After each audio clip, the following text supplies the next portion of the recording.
Seja muito bem-vindo aqui no canal. E hoje eu vou trazer um tema aí muito polêmico. E eu já quero que você escreva aqui nos comentários. Comenta agora. Mente forte, livre de manipulação. Porque o tema que eu vou trazer aqui hoje é chocante. E esse tema eu resolvi abordar diante de uma matéria que eu li no Instagram, tá? Então, o poder mental dos pastores e como eles fazem fiéis doarem tudo que têm. A verdade que ninguém quer dizer, que ninguém quer mostrar. Mas eu trago isso aqui hoje, tá? E prepare-se para descobrir os bastidores do controle psicológico que pode estar dominando milhões de pessoas dentro das igrejas. Antes de começarmos, já tasca o dedo aqui no teu like, se inscreve no canal e compartilha esse conteúdo com quem precisa abrir a mente, quem ainda está caindo nessa churumela aí para abrir a mente, tá? Então, se inscreve no canal e eu deixo aqui presentinhos para vocês, tá? Então, tem um brinde grátis que eu deixo aqui, tá? E também deixo outros conteúdos que podem ser de grande ajuda para você.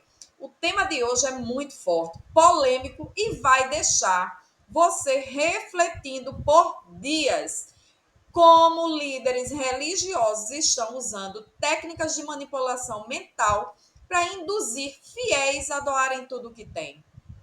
Acredite, não é só fé, é estratégia, é neurociência, é sugestão hipnótica, é programação mental. E o ponto de partida para essa investigação é um caso real, tá, gente? Julgado recentemente pela quinta Câmara Civil do Tribunal de Justiça de Pernambuco. Então, acompanha com atenção tudo isso que eu vou trazer aqui para vocês, porque o que você vai ouvir aqui é simplesmente muito mais do que parece. Passada de fé. Um fiel vendeu a própria padaria, um negócio que levava o sustento para sua família, e doou o valor integral à igreja. Mais tarde, tomado por arrependimento e após perceber que havia sido induzido psicologicamente, entrou com uma ação na justiça. A decisão do tribunal foi clara: coação moral, abuso da vulnerabilidade emocional, persuasão extrema. O pastor, segundo áudios anexados ao processo, usava mensagens recorrentes com promessas espirituais e maldições implícitas, sempre associadas à entrega total do dinheiro como prova de fé. E aqui vamos deixar claro: isso não é liberdade religiosa. É um abuso, um uso sofisticado do poder da mente para controlar outras mentes. Mas como isso é possível, você vai me perguntar? Por que uma pessoa saudável, consciente e adulta entregaria todo o seu dinheiro por um discurso? A resposta está no que os estudiosos chamam de domínio sobre a psique por meio da repetição e da autoridade espiritual. Gente, isso é muito sério. Muito sério. É algo assim que a gente custa a entender. Sabe aquele termozinho que o povo diz, lavagem cerebral? É isso mesmo, gente. Você sabe como os pastores criam um ambiente psicológico propício à manipulação? Primeiro, é preciso entender o ambiente emocional criado nas igrejas, especialmente em cultos pentecostais ou neopentecostais. Há uma música suave, envolvente, repetitiva, com letras de entrega, submissão e sacrifício. A iluminação, o som e até o ritmo da pregação criam uma atmosfera quase hipnótica. O pastor se posiciona como autoridade máxima, um intermediário entre Deus e o fiel. É nesse cenário que o cérebro do fiel começa a operar em ondas cerebrais mais lentas, próximas ao estado hipnagógico, aquele mesmo que acontece entre o sono e a vigília. É o momento onde a mente fica mais aberta a sugestões. Isso é técnica, não é milagre. Isso é neurolinguística, hipnose, sugestão direta. O pastor repete frases como: quem não sacrifica não colhe, a semente de fé precisa ser completa. Se você doar o que tem, Deus devolverá em dobro. E quando isso é repetido com emoção, com intensidade, com música e com autoridade, o cérebro do fiel começa a acreditar que não doar é o mesmo que desobedecer a Deus. Ai, meu Deus, pasmem. É isso mesmo, gente. Do medo e da culpa. Esse é outro ponto crucial, tá? Que essa manipulação do medo e da culpa causa em várias pessoas. O pastor planta a ideia de que quem não doa está limitando Deus de trazer bênçãos. Ele insinua que o fiel tem pouco porque não entrega tudo. Gente, eu fui evangélica de uma igreja, tá? E embaixo do apartamento que eu morava, tinha uma senhorinha que ela estava com câncer terminal. E tinha a filha dela, que tinha duas filhas, uma bebezinha e mais uma filha adolescente, e deixou de trabalhar para cuidar da mãe. A mãe tinha somente uma aposentadoria. Tinha sido cortada a luz delas, elas estavam vivendo de doação, lavavam roupa e faziam os asseios necessários na casa de vizinhos. E eu, que na época tinha uma condição muito legal, não entendia ainda de lei da atração, mas eu comecei a doar. Então, a feira delas, o alimento, era eu quem dava. E eu congregava na mesma igreja, eu chamava essa senhorinha de vó. E eu congregava na mesma igreja que ela. E eu dizia todo dia: pastor, vá lá na casa de vó, vó pede tanto para o senhor ir. O câncer dela estava tão avançado que ela já tinha perdido a visão. E era em cima de uma cama. Aquele dinheirinho daquela aposentadoria dela só dava mesmo para comprar os remédios, alguma coisa que ela precisasse, as fraldas e pagar o táxi para ela ir fazer os tratamentos dela do câncer. E a situação era muito complicada.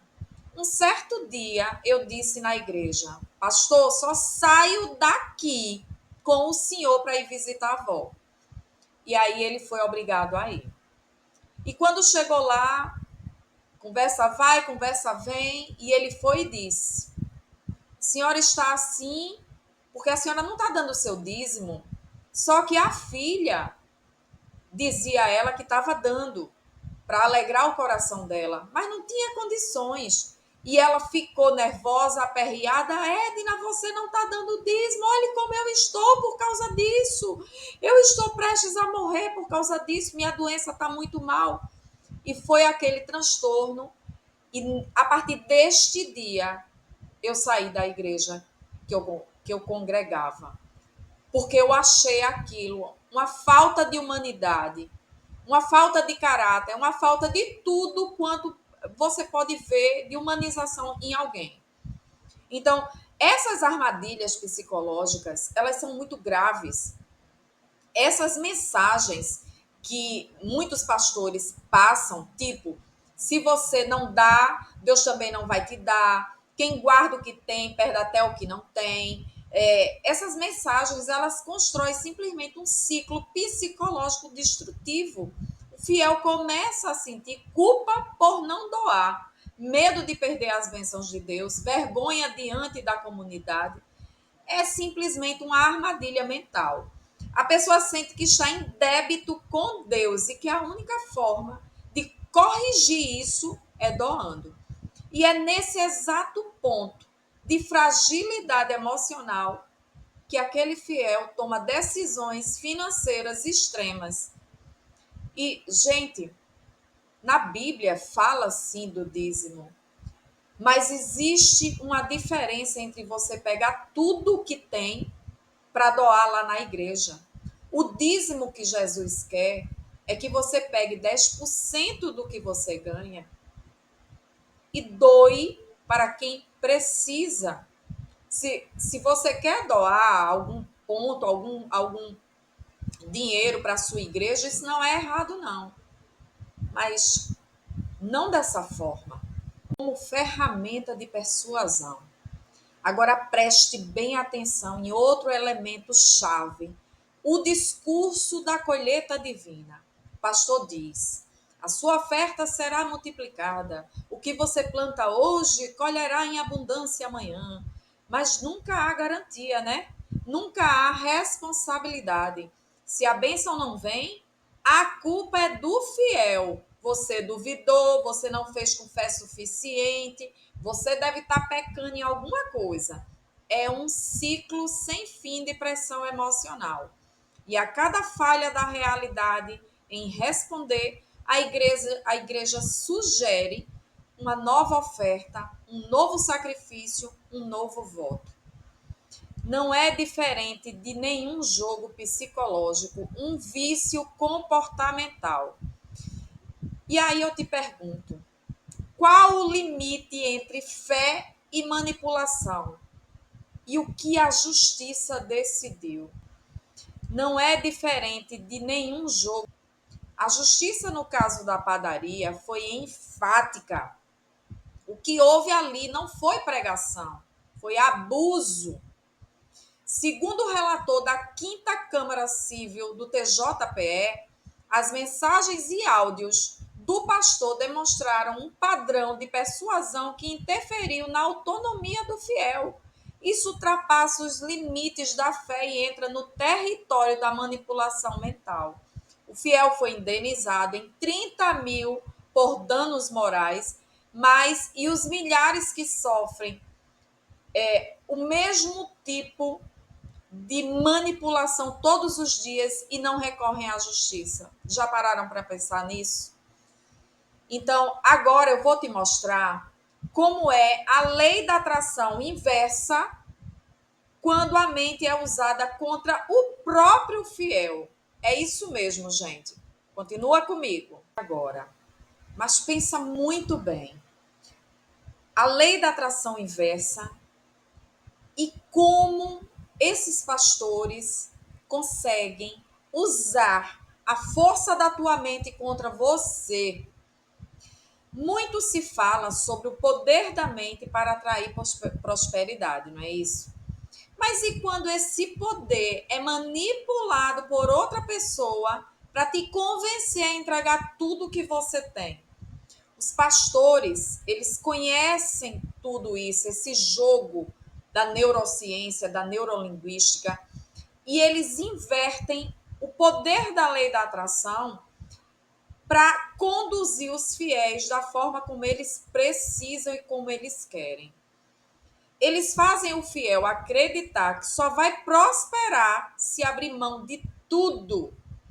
Não há liberdade mental real. A mente do fiel é condicionada a associar sucesso à submissão financeira.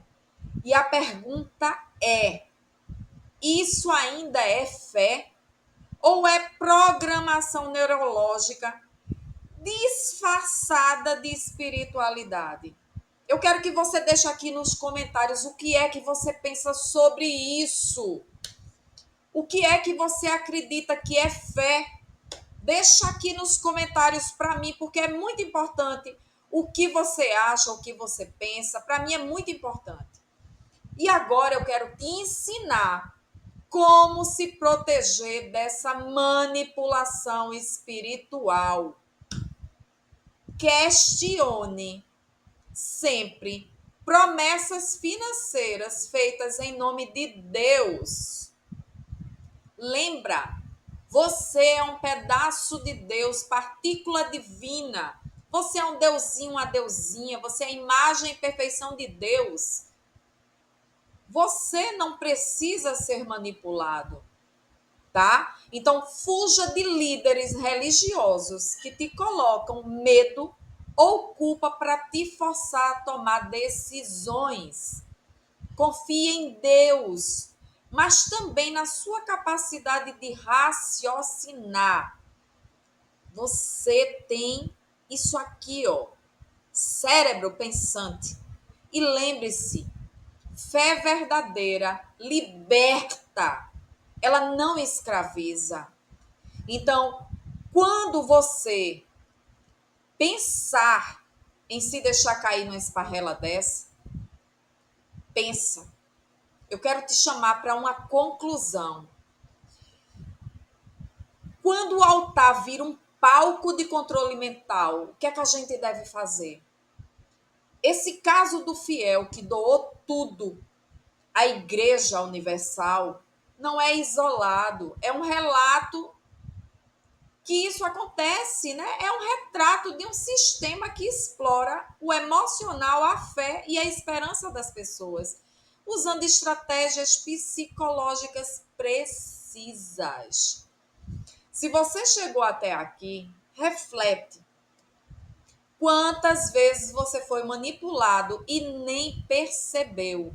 Comenta aqui abaixo. Mente forte, livre de manipulação. Compartilhe esse vídeo com quem você ama e com quem precisa, com quem ainda está sendo manipulado.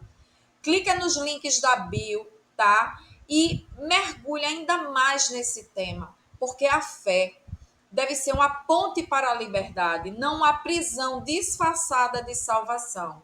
Fique alerta, proteja sua mente e lembre-se, o poder é seu, não de quem fala mais alto no púlpito, no microfone. Tá bem, meus amores? Então, namastê para vocês. Fiquem com Deus. Partícula divina. Você é um deusinho, uma deusinha.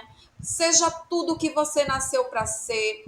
Você tem tudo aqui. Tudo que precisa tá aqui. Você é um pedacinho de Deus. Forte abraço. Beijo no coração.